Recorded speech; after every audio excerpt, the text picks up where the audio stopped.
Buenas. Hoy vamos a tener la reunión más importante, digamos, de este curso, porque es la reunión en la que analizamos justamente la reflexión que hace Newman, la instrucción más bien que hace Newman sobre la definición vaticana de la infalibilidad pontificia. Hasta ahora podemos decir que él ha venido haciendo una gran introducción, ha venido hablando de la presencia de la infalibilidad desde la Iglesia antigua, la Iglesia de los papas, los documentos más recientes, el contexto del Concilio Vaticano I, que lo vimos en la reunión pasada, y hoy se detiene sobre la definición vaticana de la infalibilidad pontificia. Con este tema él termina esta carta que estamos analizando y simplemente después hace una conclusión que es la que vamos a analizar en la próxima reunión del último domingo digamos, el primer domingo del mes de diciembre. Por eso digo que es la reunión hoy más importante, porque es la conclusión a la que él ha querido llevar al duque de Norfolk, que es al que él le escribió esta carta, y por supuesto la atención de Gladstone, ex primer ministro inglés, que es el que había hecho la crítica tan infundada y tan injusta contra este dogma. Por eso, dice Newman, hablaré ahora de la definición vaticana, por la cual ha pasado a ser de fe la doctrina de la infalibilidad papal. Algo que era creído, pero no estaba definido. Y para esto Newman hace una referencia a la virtud de la fe, porque justamente cuando se define un dogma, cuando se declara un dogma, se le pide a todos los católicos que hagan un asentimiento de fe a esa doctrina que acaba de ser definida como justamente una doctrina de fe. Es decir, que forma parte del conjunto de los dogmas de la Iglesia Católica. Newman ha estudiado el tema de la fe a lo largo de toda su vida.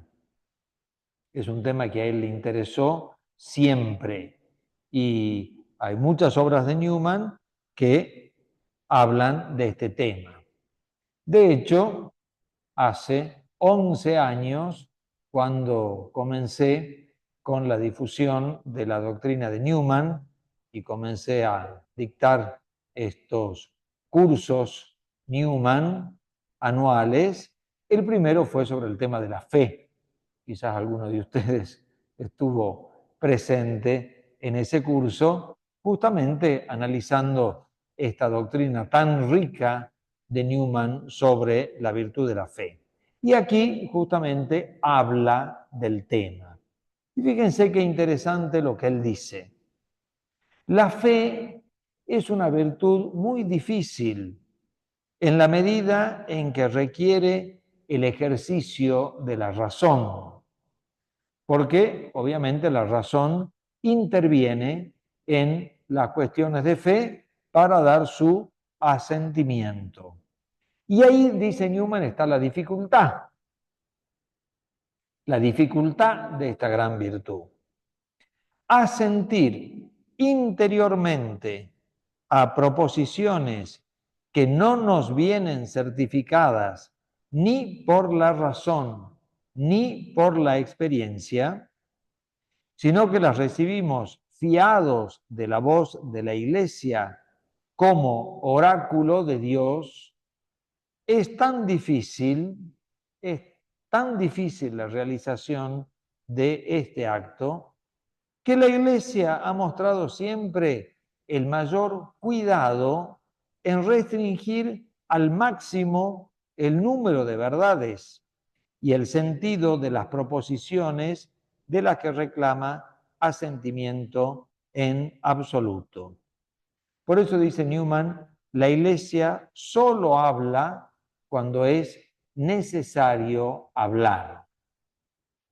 Está por detrás la crítica, tanto de Gladstone como de todos los ingleses, de que a partir de la definición vaticana, el Papa iba a dar como dogmas todos los días alguno. Y por eso habían hecho esa frase burlona, irónica, del breakfast dogma. Es decir, que yo todos los días iba a tomar mi desayuno con un dogma nuevo. Es una cosa arbitraria, como un juego que la Iglesia Católica iba a hacer con las definiciones dogmáticas. Newman dice, no, es exactamente lo contrario. La Iglesia es madre y maestra y sabe lo que significa para un fiel creer y sabe lo que significa la virtud de la fe y sabe lo que significa exigirles a sus hijos la fe. Y por eso ella habla solamente cuando es necesario hablar. Esa frase es muy importante. Newman, como gran historiador, tenía toda la historia de la Iglesia en su mente, con todas las intervenciones del magisterio de la Iglesia a lo largo de los siglos, que eran intervenciones contadas con los dedos de la mano, lejos del breakfast dogma, podríamos decir el dogma de un siglo o de más de un siglo.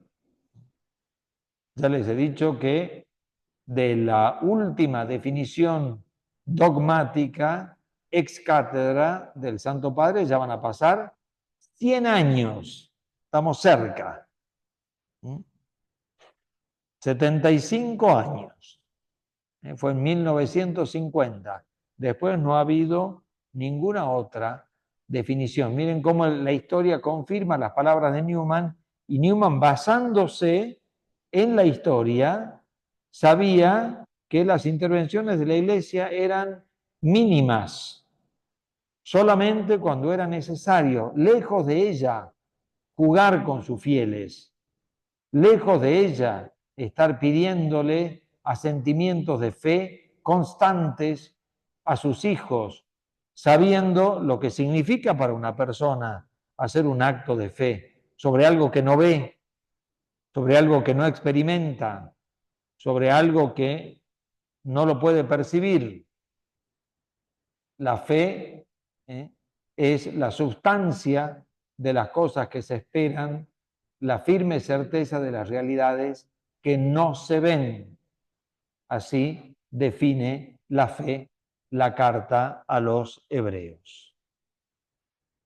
Pero, dice, en cuanto establece la Iglesia magisterialmente algún principio general, algún dogma, pone, dice, inmediatamente a trabajar a los teólogos para que expliquen el sentido de esa definición, mediante interpretaciones estrictas de su formulación, ilustrando las circunstancias y reconociendo las excepciones.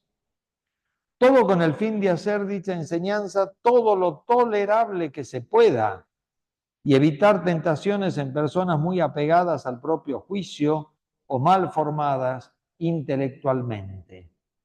Ahí sigue siempre la Iglesia como madre y maestra. Una vez que se realiza la definición dogmática, toda una pléyade de teólogos la empiezan a explicar sus circunstancias, por qué se definió, qué era lo que estaba en duda, en qué había falta de certeza, en qué había perplejidad, por qué se aclaró este tema, quiénes eran los que lo impugnaban etcétera, etcétera, para que en todo ese contexto le quedara más claro, como dice Newman, le fuera más tolerable al católico aceptar esa doctrina. Los teólogos, por supuesto, no son llamados por la Iglesia para cuestionar la doctrina. Eso no corresponde, porque justamente se ha definido un dogma. Y una vez que se ha definido un dogma, es regla próxima de fe. No es una opinión teológica el dogma, no es una opinión del Papa. Es, como lo vamos a ver ahora, una decisión de la autoridad de la Iglesia. Bien, teniendo eso en cuenta, habiendo hecho esta introducción sobre el tema de la fe, Newman dice, la definición vaticana, que nos llega a nosotros a través de la bula Pastor Aeternus, que es la bula con la que se definió este dogma, declara que el Papa goza de la misma infalibilidad de la Iglesia. Es decir, la infalibilidad papal se inserta en la infalibilidad que la Iglesia tiene. Y para determinar, dice Newman, lo que se entiende por infalibilidad del Papa, debemos examinar primero qué se entiende por infalibilidad de la Iglesia. Y a su vez, para determinar en qué consiste la infalibilidad de la Iglesia, tenemos que considerar cuál es la esencia del cristianismo como revelación de Dios. Fíjense cómo hace la ubicación del tema, donde tiene que ser ubicado. La infalibilidad del Papa se inserta en la infalibilidad de la Iglesia. Y para comprender qué es la infalibilidad de la Iglesia, tenemos que comprender que el cristianismo es una revelación de Dios. No es un conjunto de ideas que algunas personas han reunido en una religión. No es un conjunto de doctrinas que algunos han reunido en forma de religión. No es obra humana, sino que es obra divina. Esto es lo que no le entraba en la cabeza a Gladstone y lo que no entra en la cabeza de muchas personas hasta el día de hoy. Comprender lo que significa una revelación divina, es decir, una intervención divina en la historia humana. Los racionalistas, los liberales, negaban esta intervención divina y por lo tanto consideraban al cristianismo como una creación humana. Algunos llegaron a negar incluso la divinidad de nuestro Señor Jesucristo. Ahora, dice Newman, si nosotros consideramos al cristianismo como religión revelada, entonces cambia la proposición del tema. Y Newman dice, el Divino Maestro podía habernos comunicado verdades divinas sin decirnos que procedían de él mismo, que es lo que habitualmente se aplica a los pueblos paganos. Fíjense qué interesante esto que dice él. Son cosas que provienen, por supuesto, de Dios, pero no son declaradas por Dios de esa manera. Las descubre el ser humano, ve ahí la huella de Dios, pero Dios no habla. Dios no habla en esos casos. Y tener en cuenta que pueden ser todas cosas verídicas y ciertas y correctas que el ser humano descubre acerca de Dios. Por eso él dice, esas son las religiones paganas. que siempre Newman dice que son camino hacia la religión verdadera, porque pueden tener conocimientos de verdades de Dios. Las han conocido con su inteligencia, las han conocido con su experiencia, las han conocido con su vida. Es la religión pagana, que es obra humana. Dice, Dios podría haber planteado también así al cristianismo, pero no lo planteó así. No lo planteó así.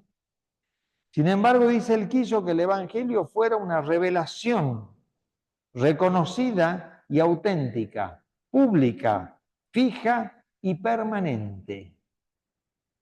El Señor la trajo a este mundo y la anunció como una religión que venía de Él, fundada por Jesucristo, enseñada por el mismo Cristo, el Divino Maestro.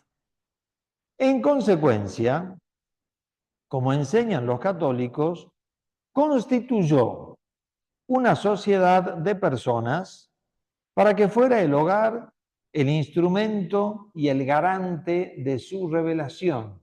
Esa sociedad de personas es la Iglesia.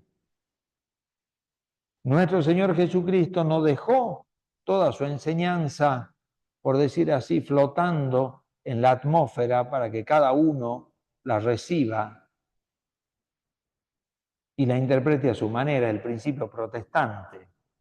No, dice Newman, nuestro Señor estableció una sociedad de personas para que fuera el hogar de su revelación, el instrumento de su revelación para anunciarla a todas las generaciones hasta la consumación de los tiempos. Y el garante de su revelación, al haber sido el pueblo depositario de esta revelación, el que la conserva, el que la anuncia y el que la defiende también contra aquellos que la impugnan. Los dirigentes de esta sociedad, dice Newman, son los pastores legales, por decirlo así. Es decir, que han sido constituidos por el mismo Jesucristo como los pastores de la iglesia, como los jefes de la iglesia. Son los pastores legales, por así decir, de las verdades sagradas que él transmitió a los apóstoles de una viva voz. Y cuando iba a irse de la tierra, les dio el gran encargo. Les ordenó enseñar a los que se convirtieran a guardar todas las cosas que él había enseñado. Y añadió, mirad que estaré con vosotros siempre hasta el fin del mundo. Nuestro Señor enseñó, nuestro Señor instituyó la iglesia, la dejó a ella como depositaria de su revelación y le aseguró su asistencia.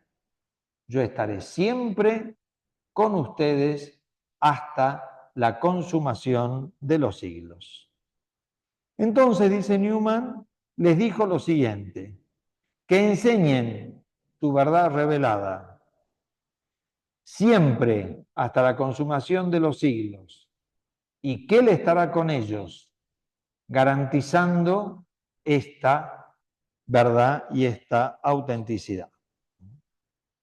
Por lo tanto, dice Newman, si la iglesia iniciada por los apóstoles y continuada por los sucesores de ellos, son los obispos, ha sido fundada con el propósito explícito de conservar, proteger y proclamar la revelación bajo el amoroso cuidado de su fundador divino, estamos diciendo en otras palabras que en lo que se refiere al mensaje, la iglesia es infalible. Si a ella se le ha dejado un mensaje divino, se le ha asegurado que es divino y se le ha asegurado que para su enseñanza hasta la consumación de los siglos contará con esta asistencia divina, quiere decir que se le ha dicho a la iglesia que ella no fallará en su creencia, no fallará en su fe. Estará especialmente asistida para que siempre tenga la verdad que Jesucristo le dejó y para que no sufra las zozobras de decir qué es lo que nos dejó Jesús, qué es lo que nos enseñó, cómo era, qué significa, esto lo enseñó Cristo, no lo enseñó. Ahí está la asistencia divina, de tal manera que ningún fiel quede confuso en lo que cree. Él lo dejó definido, Él lo dejó allí. Y para lo que iba a ser la transmisión de ese mensaje a lo largo de los siglos, Él prometía su asistencia. Ustedes saben lo que es la transmisión de un mensaje. Es difícil. No es simple. A nosotros nos pasa. Transmitimos un mensaje y ya algo le agregamos. Ya algo le quitamos. Ya en algo estamos cambiando el mensaje original. ¿Recuerdan el juego del teléfono descompuesto? Y bueno, el Señor sabía perfectamente que eso podía pasar. Y como se estaba hablando nada más y nada menos que de una revelación divina, de una palabra de Dios, no podía dejar a la iglesia sin su ayuda y sin su asistencia. Entonces dice Newman, esto es lo que significa la infalibilidad de la iglesia. Es decir, la iglesia es infalible en lo que cree. No puede errar en lo que cree, en lo que acepta, en lo que tiene por palabra de Dios. Dice Newman, esta es la infalibilidad de la Iglesia y esta es la infalibilidad del Papa. Lejos del breakfast dogma, lejos de ese juego. No significa eso. La infalibilidad del Papa es lo mismo, es relativa a la revelación divina que viene de lo alto. Será una garantía de esa revelación. Y así lo han definido los padres del Concilio Vaticano I. Y dice, si aplicamos estos mismos pocos trazos a la idea de la infalibilidad de un concilio ecuménico, podremos determinar en concreto lo que ha sido definido en el concilio sobre la infalibilidad papal. Porque es la otra voz infalible autorizada de la Iglesia, la voz de un concilio ecuménico. Por eso, continuando con la reflexión, Newman dice que la Iglesia tiene la misión de enseñar. La materia de esa enseñanza es la doctrina que los apóstoles le dejaron como herencia. Es lo que se llama el depósito, el contenido de la revelación. Si surge una pregunta acerca de cuál es la doctrina de los apóstoles sobre un asunto determinado, la Iglesia tiene la promesa de la infalibilidad para responder correctamente. Fíjense cómo Newman continúa con su razonamiento. Esa es la infalibilidad de la Iglesia y esa es la infalibilidad del Papa. Surge algún problema, surge alguna duda, surge alguna controversia, surge algún error, la Iglesia tiene la capacidad para decir, no, esto es así, esto es de esta manera, no es de aquella otra. Lo que opina aquel personaje, aquel teólogo, a veces un obispo por separado, eso es correcto, eso es incorrecto. Ahí la Iglesia interviene. Dice Newman, en general, si miramos hacia atrás en la historia de la Iglesia, eso lo han hecho los concilios ecuménicos. Dice, un concilio es la forma que la Iglesia debe adoptar para que todos los hombres reconozcan que ella está enseñando algo en un punto concreto. Lo que dice la definición del Concilio Vaticano es que esa infalibilidad que puede tener un concilio ecuménico la tiene también el Papa como persona. De igual manera, el Papa debe presentarse ante nosotros de una forma o con un gesto especial para que entendamos que está ejerciendo el poder y su oficio de enseñar. Esta forma es la que se llama ex cátedra. Acá Newman va al punto, que es lo que ha definido el Concilio Vaticano I. ¿Cuándo el Papa es infalible? Cuando habla ex cátedra, es decir, desde su cátedra, desde su sede.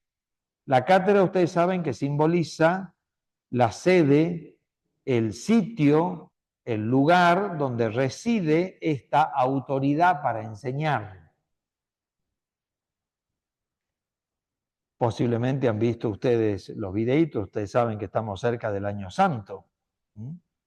El Santo Padre ha hecho sacar a la luz la famosa cátedra de San Pedro, en la que se cree que es la silla, la sede donde San Pedro enseñaba y que está contenida en ese relicario inmenso y magnífico en el ábside de la Basílica de San Pedro, que fue realizado y ornamentado nada más y nada menos que por el famoso Gian Lorenzo Bernini. La cátedra de Bernini, o se le llama la gloria del Bernini también por esta creación artística que él hizo para contener la silla de Pedro. No se sabe a ciencia cierta si es de la época de San Pedro. Se cree que es de la época de Pedro. Bien, es una reliquia preciada por la Iglesia. Y el Papa ha querido que durante el jubileo sea visible esta cátedra.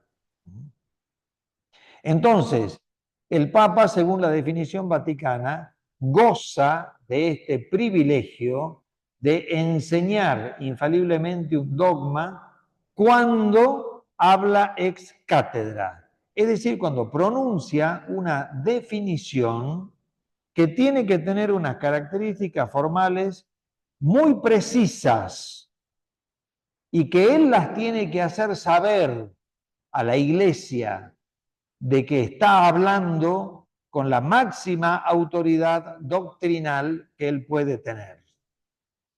Lo mismo pasa con los concilios ecuménicos.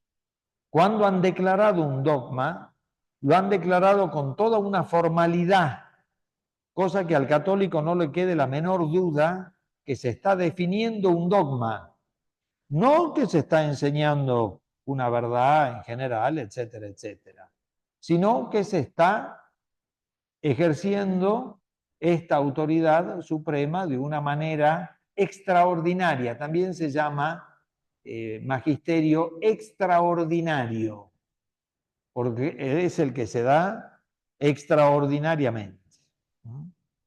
Y dice Newman, el Papa habla ex cátedra e infaliblemente cuando habla, como maestro universal de la Iglesia, en nombre y con la autoridad de los apóstoles, sobre algún asunto de fe o costumbres, y con la intención de obligar a los miembros de la Iglesia a aceptar y a creer en su decisión. Claro, nosotros como hace casi 100 años que no hemos escuchado una definición dogmática, no sabemos cómo es esto. Pero pueden escucharlo si quieren, porque la tecnología nos ayuda, lo que fue la definición del último dogma, la asunción de la Santísima Virgen María a los cielos, de parte del Papa Pío XII. Mírenlo, véanlo y van a ver lo que es definir un dogma, con la solemnidad que lo hizo, las palabras que utilizó. conteniendo estas características. Él como maestro universal de la Iglesia, es decir, como sumo pontífice, no está hablando a título personal, no habla como doctor privado, sino como maestro universal de la Iglesia, en el nombre y con la autoridad apostólica. Siempre se cita a San Pedro y a San Pablo. Sobre un asunto de fe o moral, es decir, sobre los puntos que están contenidos en la revelación divina. El Papa no puede definir un dogma sobre cualquier cosa. Por eso no sé si se acuerdan que hablamos en la reunión pasada que Newman le contestaba a Gladstone diciéndole, me parece que este privilegio de la infalibilidad, lejos de darle más poder al Papa, más bien le ata las manos. ¿Se acuerdan que lo vimos? Pero Newman se dio cuenta de eso. Un Papa debe temblar antes de definir un dogma. Debe rezar años de años de años. ¿Se imaginan lo que es tener esa autoridad? Le deben temblar las manos al Papa. ¿Será por eso que no tenemos ningún dogma? Bueno, no será necesario. No lo sabemos. La historia es así. Sobre algún asunto de fe y de costumbre y con la intención de obligar. Por eso, toda definición dogmática va acompañada de lo que se llama un anatema, que es una condenación. Ahí está la obligación. Cuando no hay la presencia de un anatema, entonces se cree que no hay definición dogmática. Eso sucede, por ejemplo, en el caso de las beatificaciones y canonizaciones. No voy a entrar ahora en ese tema. Estaríamos conversando hasta la madrugada. Pero siempre se dice, ahí no figura esta cláusula. Todo aquel que no acepte esta verdad que acabamos de definir, sea anatema. Es decir, la obligación de creer. Ahora, dice Newman, por todo esto, ni el Papa, ni los concilios están al nivel de los apóstoles. Yo le voy a explicar un poquito esto, porque esto es fundamental. Ni un concilio ecuménico, ni un papa está al nivel de los apóstoles. La revelación se les concedió a los apóstoles de forma íntegra. Ellos son los que recibieron directamente de Cristo la revelación divina. La Iglesia, en cambio, la transmite. Ni una sola verdad nueva se nos ha dado desde la muerte de San Juan, el último apóstol. Esa es la gran enseñanza de la Iglesia, también en el Concilio Vaticano I. ¿Cuándo terminó la revelación divina? Terminó con la muerte del último apóstol. Los apóstoles son los que recibieron de Cristo lo que Él quiso enseñarles. Y ellos lo transmitieron. Murió el último apóstol, que se cree que fue San Juan, se acabó la revelación divina. Y no se puede agregar ni un punto ni una coma, porque esa es la revelación divina que concluyó allí. Los apóstoles estuvieron inspirados por el Espíritu Santo para recibir esa revelación. Y algunos de ellos la pusieron por escrito, otros no. En cambio, dice Newman, la misión de la Iglesia, la única misión de la Iglesia, es salvaguardar en su integridad ese noble depósito de verdad. Por eso él dice, la infalibilidad de los apóstoles era más amplia y más efectiva que la que necesita la Iglesia. Y acá él pone la distinción. Él dice, en el caso de los apóstoles se llamaba inspiración. En el caso de la Iglesia se llama asistencia. Son dos cosas distintas. Los apóstoles estuvieron inspirados, la iglesia no. La iglesia es asistida. Y si quieren, utilizando una carta de Newman, no esta que estamos estudiando, sino otra, él lo explicó con toda claridad. La inspiración era habitual.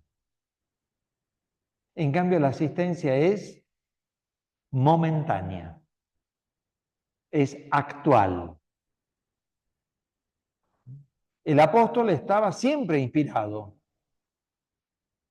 Esa era su característica. Ese era su privilegio. El Papa no está inspirado, no vive inspirado. Esa era la doctrina del Breakfast Dogma.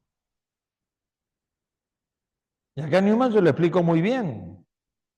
¿No? La asistencia al Papa en una definición dogmática es en ese momento. La asistencia del Espíritu Santo a un concilio ecuménico es en ese momento. Se acabó el momento, se acabó. Uno es un hábito y el otro es un acto. Por eso un papa no es un apóstol, no lo puede ser. No es órgano de revelación, sino de transmisión. Transmisión auténtica, libre de error, todo lo que ustedes quieran. Transmisión. El Papa no puede crear un dogma. Eso sería decir que él está inspirado. No puede inventar un dogma. No puede inventar un precepto. No está inspirado. La revelación ya terminó. No existe una revelación continuada. El Papa al definir un dogma no revela, explica, que es otra cosa. Y quizás no es el verbo correcto explicar, enseña. Esto es importantísimo. Esto es clave. Una cosa es un apóstol, una cosa han sido los 12 apóstoles del Cordero, y otra cosa son los papas, y otra cosa son los concilios ecuménicos, y otra cosa es la infalibilidad. Una cosa es ser infalible en la inspiración y otra cosa es tener asistencia de infalibilidad en un caso concreto, cuando se da la definición oficial, con las palabras correspondientes. Una entrevista a un periodista no puede ser una definición ex cátedra. Y la gente te dice, no, pero se ha dicho tal cosa que... Por favor. Una entrevista en una revista pública, en un periódico, en un diario, eso no es una definición ex cátedra. No, pero si salió publicado. Por favor. Vean el videíto de la definición del último dogma y se van a dar cuenta de lo que les estoy diciendo. Están las placas enormes, inmensas, cuando uno entra a la Basílica de San Pedro. Estaban presentes en el momento de la definición dogmática y está toda la lista de los cardenales que estuvieron presentes ese día, semejante ceremonia. ¿A usted les parece una entrevista periodística? Son dos cosas distintas. Ahí el Papa no está hablando como doctor universal de la Iglesia, sino como doctor privado, dando una opinión, las cosas que él piensa. Eso no es definición ex cátedra. ¿Me entienden? No toda palabra que sale de la autoridad eclesiástica es un dogma. El Concilio Vaticano II íntegro declaró que no era dogmático, que era pastoral, ahí no define nada. Y fue un concilio ecuménico y no dogmático. ¿Mm? Entonces, esa es la gran diferencia entre la inspiración y la asistencia. Y como dice Newman, en todo proceso de definición de una verdad intervienen todas las miserias humanas, las contingencias humanas, las limitaciones humanas, los errores humanos. Por eso dice, lo que la providencia de Dios ha garantizado es solo que no habrá error en el paso final. No sé si se acuerdan, de eso hemos hablado en la reunión pasada. Newman dice, una cosa es el proceso anterior a una definición y otra cosa muy distinta es después de la definición. En el proceso de definición pueden pasar 5.500 cosas, pueden intervenir 2.500 personas, escuelas teológicas, teólogos, opiniones, los fieles mismos que intervienen, etcétera, etcétera. Bien, el Papa considera todo eso y después realiza la definición y dice, mire, lo que ha enseñado Cristo es esto. Y ahí está garantizada la verdad, en ese paso, no en todo lo anterior, no en todo lo anterior. En la definición, cuando se saca, por decir así, la definición de un dogma. Lo que la providencia ha garantizado, que no habrá ningún tipo de error en el paso final, en la definición o en el dogma resultante. Bien, el tiempo se nos va acabando. Aquí Newman pasa a hablar de otro tema, porque hemos dicho que el Papa es infalible cuando habla en cuestiones de fe y de moral.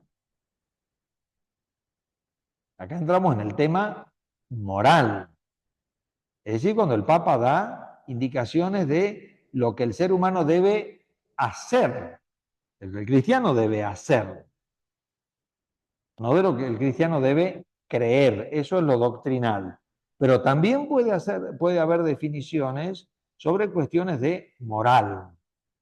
Ahí también Newman dice, en este campo, no es que el Papa puede decir lo que quiera. Volvemos a lo que vimos en la reunión pasada. El privilegio de la infalibilidad ata las manos al pontífice, no se las desata. Acá pasa lo mismo. Dice, si él debe enseñar algún precepto de moral, ese precepto tiene que estar contenido en la ley moral que ha sido revelada por Dios. Un papa no puede definir un precepto moral contrario a los 10 mandamientos. ¿Entienden? No puede. No entra la infalibilidad en ese tema. Tiene que restringirse a lo que ha enseñado siempre y lo que es la ley moral, la ley natural, etcétera, etcétera. Por eso dice Newman, cuando él habla de moral, debe referirse a cosas buenas o malas en sí mismas. Es decir, ni un papa, ni un concilio, ni ninguna autoridad de la Iglesia puede decir que lo malo es bueno y que lo bueno es malo. ¿Entienden? Y si lo dijera, carece de valor eso. Lo mismo que en el dogma. Si una definición negara la divinidad de nuestro Señor Jesucristo, eso carece de valor, eso está fuera de lo que es la revelación divina. ¿Me entienden? Lo mismo pasa con la enseñanza moral. Yo les digo esto para que ustedes lo tengan claro. Newman lo decía hace casi 200 años, cuando quizás la confusión no era tan grande. Hoy que es tan grande la confusión, nosotros tenemos que tener claro esto. Porque eso es lo que la Iglesia enseña sobre la infalibilidad pontificia. ¿Me entienden? No es un poder omnímodo, donde el sumo pontífice puede inventar lo que quiera y mandar lo que quiera. No es eso. Esa es la burla, la parodia a la definición del Concilio Vaticano I. Por eso dice, si estas enseñanzas no están tomadas del depósito de la doctrina apostólica, ni el Papa, ni el concilio es infalible, bajo ningún aspecto.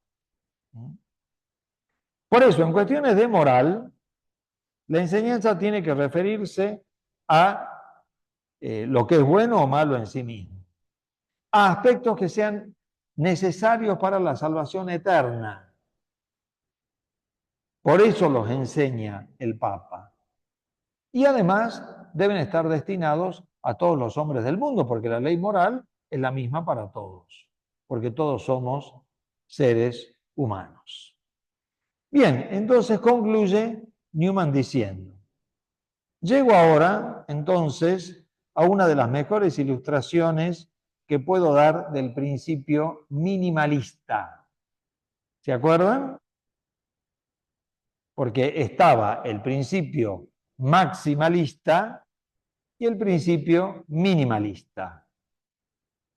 El principio maximalista decía que toda palabra del Papa es infalible.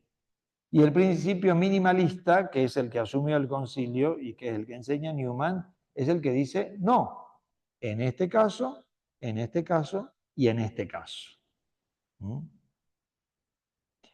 La infalibilidad de la Iglesia o del Papa se manifiesta exclusivamente en dos maneras: en declaraciones explícitas y solemnes de verdades reveladas y en condenaciones de proposiciones heréticas próximas a la herejía o erróneas. En ambos casos, siguiendo a su maestro, desea cargar lo menos posible la fe y la conciencia de sus hijos. Es decir, se enseña en estos casos lo que es el dogma, lo que es la moral. Lo demás lo deja allí a sus hijos. Por eso dice Newman, de donde se sigue que son muy escasas las definiciones papales y conciliares obligatorias para nuestra fe. Ahora dice él, ser buen católico significa tener una actitud, por supuesto, él le llama fe piadosa, de disponibilidad, de aceptación, de docilidad, de respeto hacia todo lo que viene de la autoridad de la Iglesia. Nosotros no nos vamos a fijar solamente en lo que es enseñado con la máxima autoridad infalible. Todo aquello que provenga del Papa, del Magisterio, de los concilios, como por ejemplo el Concilio Vaticano II, que no ha definido absolutamente nada, bien, el católico lo recibe con una fe piadosa, lo acepta generalmente, generosamente y con respeto, sabiendo de quién viene. Pero sabemos que no son dogmas y sabemos que no se nos está imponiendo absolutamente nada. Ser buen católico implica tener una generosa lealtad hacia la autoridad eclesiástica y aceptar la enseñanza, pero solo esa disposición de ánimo tiene el derecho a ejercer y postular un razonable y amable minimalismo. Hoy que hay tanta abundancia y exteriorización de documentos, de cartas, de entrevistas, de publicaciones, etcétera, etcétera, fíjense ustedes qué sabia es esta enseñanza de Newman. Bien, recibiremos con generosidad lo que no es obligatorio. Bien, recibiremos como obligatorio lo que es obligatorio y lo creeremos fervientemente porque la Iglesia nos lo manda. Y si no nos lo manda, bien, seremos generosos a considerarlo, a tenerlo en cuenta, pero sabemos perfectamente que no estamos obligados. No quiero poner ejemplos, no quiero ir a eso, pero son muchos. En lo que ha sido el año pasado, la finalización del año pasado, y en lo que va son muchos ejemplos. Bueno, pongo uno, porque algo tengo que decir. Miren lo que ha pasado con el famoso sínodo de la sinodalidad. Y miren que se ha hablado de eso, ¿no? Creo que hace 10 años que venimos hablando de eso. Y asamblea primera, y asamblea segunda, y consulta primera, y consulta segunda, ¿Qué pasó el otro día? Porque terminó el domingo, creo, el sínodo. El Papa les dijo, bueno, dice, yo voy a publicar todas las conclusiones de ustedes, así como ustedes las han hecho. Y todos lo aplaudieron, bravo, bravo, bravo. Yo digo, ¿no se están dando cuenta? Es la primera vez que, terminado un sínodo, el Papa no hace propias esas palabras y después las publica como una exhortación apostólica del Romano Pontífice, que no es una declaración ex cátedra, es lo que se llama magisterio ordinario, que es otra cosa. Acá el Papa dijo, ni eso, ¿me entienden? Ni siquiera va a ser una exhortación apostólica del Papa, ni interviene el Papa. Yo les publico eso así como está. ¿Qué valor tiene eso? Bueno, no sé, vamos a leer algo que han dicho estos católicos que se han reunido ahí. No obliga a nadie en nada, ni en conciencia, ni en nada. Es lo que les dijo el Papa. Bueno, yo se lo publico como palabras de ustedes. ¿Qué valor tiene? Nada. Y miren que ni uno solo protestó, ¿no? Que algunos podrían haber dicho, no, Santo Padre, publíquelo a nombre suyo. No, dice, ni loco, eso es cosa de ustedes. Miren dónde fue a parar el sínodo de la sinodalidad, la nada misma. Entonces un católico frente a eso, ¿qué hace? Él lo mira con respeto, por decir así, bueno, estas son algunas opiniones que da la gente que se reunió ahí, punto. Ese es el minimalismo que plantea Newman y que es el que plantea el Concilio Vaticano I. La infalibilidad del Papa es muy restricta, muy restringida, sumamente restringida. Es eso y no más. Pero como dice Newman, a pesar de todo, queda el hecho de que en aquel tiempo ha existido entre nosotros una actitud violenta y fanática, que desprecia y de hecho pisotea a los pequeñuelos de Cristo. Era toda esa actitud obsecuente, diríamos, pusilánime, casi de pequeña grandeza o sin grandeza de ánimo, que en Inglaterra se vivió muy intensamente, ya lo hemos hablado, y que a Newman le valió tantas críticas, tantos desprecios, pero que en definitiva él dio la opinión justa. Miren, muchos le respondieron a Gladstone de sus críticas, que eran obviamente injustas, pero la única que ha sobrevivido es la de Newman. Fue la más extensa, fue la más considerada, fue la más equilibrada y fue la más correcta. Y no solo nosotros la hemos estudiado a lo largo de este año, sino tantas personas a lo largo de todo el mundo estudian este escrito newmaniano, que es la explicación que él dio como teólogo, porque todavía no era cardenal, de la definición del Concilio Vaticano I. Bueno, aquí terminamos. Vamos a hacer la oración final y les pido que se queden porque les tengo que decir algunas cosas. En nombre del Padre, y del Hijo, y del Espíritu Santo. Amén.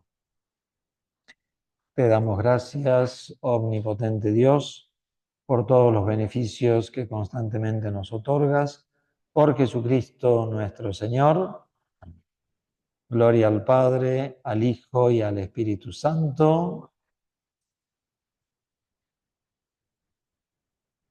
Ave María Purísima. San José. San Felipe Neri.